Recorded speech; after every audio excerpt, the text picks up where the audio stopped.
So there's this huge question that's been hanging in the air lately, one that feels both way out in the future and, right around the corner. What happens when the machines can do most of our jobs? It's a debate that is absolutely heating up, and honestly, the answers we choose are going to shape everything. And one answer keeps popping up, and it's championed by some of the biggest names in tech. They look at all this change and they propose something called Universal Basic Income, or UBI. The idea is pretty straightforward. If the jobs go away, we just give everyone a regular paycheck, no strings attached. Sounds pretty good, right? A compassionate, forward-thinking solution. But is it really that simple? Because what if this whole thing, this safety net that's supposed to catch us all, is built on a financial fantasy? What if it's not a solution at all, but actually a giant red flag that we've already failed to manage the problem? That's the core argument we're going to unpack today. Okay, so here's where it gets really interesting. The argument we're digging into today says the biggest threat isn't actually AI itself. No, the real danger is this massive collision course we're on. The super fast, totally unmanaged rollout of AI slamming right into national economies that are already running on fumes. Right, and this is a really crucial distinction to make. The thinking goes that UBI isn't some proactive plan for a better tomorrow. It's a reactive, last-ditch effort. It's what you do when the disruption has gotten so far out of control that you're just trying to manage the decline. It's a symptom, not a cure. And you have to understand, this wave of disruption is totally different from what we've seen before. First off, the speed. It's just staggering. We're talking about changes happening in months, not the decades it took for things like the printing press or the internet to reshape society. Second, the breadth. This isn't just about factory jobs anymore.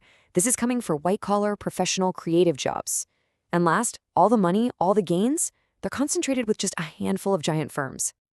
And if you want a number to wrap your head around, the IMF estimates that something like 40% of all jobs around the world are exposed to AI disruption. I mean, think about that. That is a huge chunk of the global workforce facing a massive change. And that number is even higher in advanced economies. This slide really lays out the central problem here. It's what the source calls the asymmetry of automation. So on one side, you have the private companies. They automate and boom, they get immediate savings, higher productivity, bigger profits. But on the other side, society gets stuck with the bill. We're talking lost tax revenue, huge new costs for retraining people, and way more demand for social support. The gains are private, the costs are public.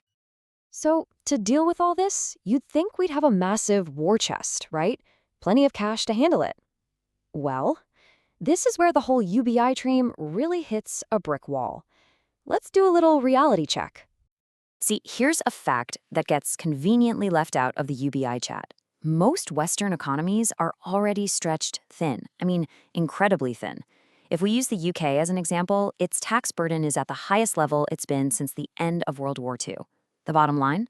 The tank is empty. There's just no spare cash.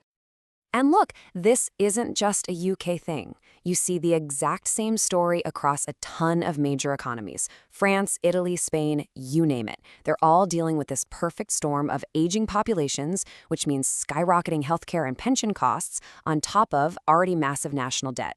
So trying to cram a gigantic new spending program like UBI into this picture, it's not just a long shot, it's pretty much impossible. Okay, so even if you could magically find the money, the source we're looking at points to 4 other huge structural reasons why national UBI just doesn't work. Fiscally, it's just mind-bogglingly expensive. Demographically, it creates more dependency.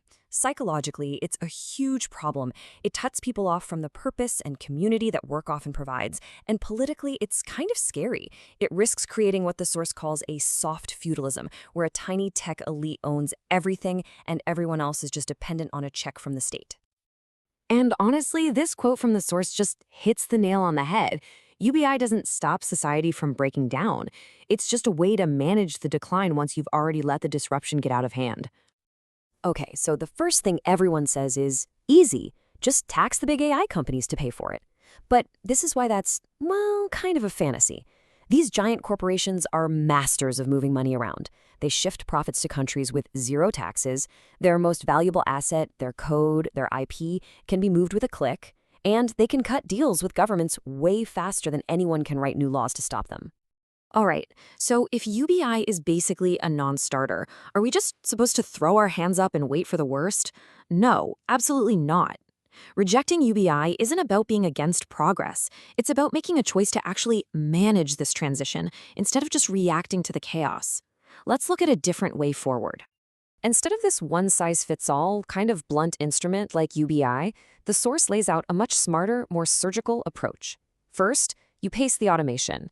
Make companies do impact studies, just like we do for the environment. Second, create local buffers, real money for towns and cities to retrain people for jobs that actually exist there. Third, use taxes to give companies a reason to build AI that helps humans, that augments them, instead of just replacing them. And finally, we have to start valuing things like care work, education, and building infrastructure as real, crucial economic contributions. And this right here, this is the fundamental choice. It's about the goal of the technology. On one hand, you have replacement. The goal is just to cut costs, which leads to people losing their jobs.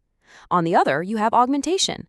The goal is to make people better at what they do, which leads to empowerment.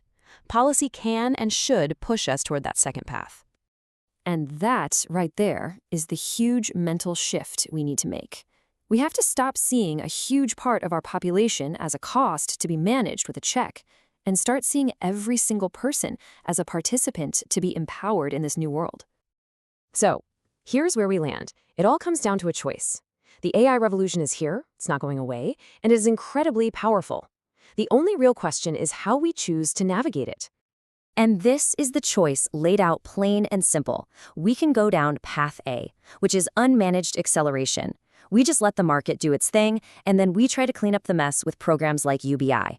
The end result there is a managed decline. Or we can choose path B, paced, deliberate innovation, where we actively manage the rollout, we keep humans in the loop, and we proactively build a retooled, resilient society. And I'm going to leave you with this one last thought from the material because it really sticks with you. The biggest danger we're facing isn't that the machines become smarter than us. The real immediate danger is a human one.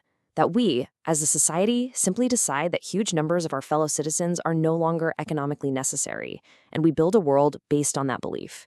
That is the choice we have to get right.